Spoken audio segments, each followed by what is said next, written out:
Have you ever wondered what's really happening behind the scenes of China's economy? While the world debates politics and tariffs, a silent collapse is unfolding, and it could hit your wallet sooner than you think. I've been in the supply chain management business for 18 years, and I'll tell you straight, these tariffs are hurting. Costs are rising, margins are shrinking, everyone is scrambling for answers.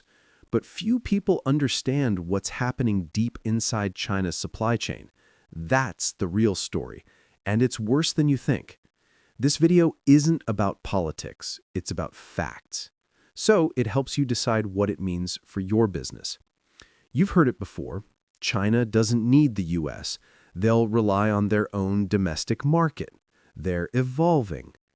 Sure, there's some truth, but the full picture changes everything. In 2024, the U.S. still accounted for 14.7% of China's exports. It sounds small, right? But many factories reroute goods through Vietnam, Mexico, Thailand, just to dodge tariffs. And when you count that plus direct-to-consumer shipments, the real number is more like 22 to 25%. 1 in 4 export dollars still comes from the U.S. They're just hiding it better. Then comes the myth of the Chinese consumer. China has a massive domestic market. They'll make up for the losses locally. But the U.S. consumes $19.5 trillion annually. China, just $5.9 trillion. Even with triple the population, the average American spends 4 to 9 times more. It's cultural. Americans spend. Chinese save. So when U.S. orders vanish, factories can't rely on local demand. Instead, they flood the domestic market and drag everyone down. Import data shows the signs clearly.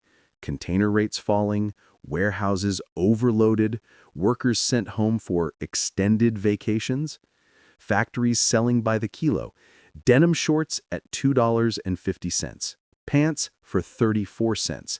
This isn't a sale. It's desperation. Regions like Guangdong, Zhejiang, and Jiangsu are in free fall. A 50% drop in U.S. orders can collapse entire operations. Margins are razor thin. One extra cost and they're done. Meanwhile, sellers in the West are adapting. In every e-commerce community, the same question. How do we escape China? Not because it's trendy, but because it's necessary. Big brands are already moving. Apple is producing iPhones in India, with more to come. And when Apple moves, everyone watches. Nike, Adidas, Hasbro, furniture brands. Diversification is no longer optional.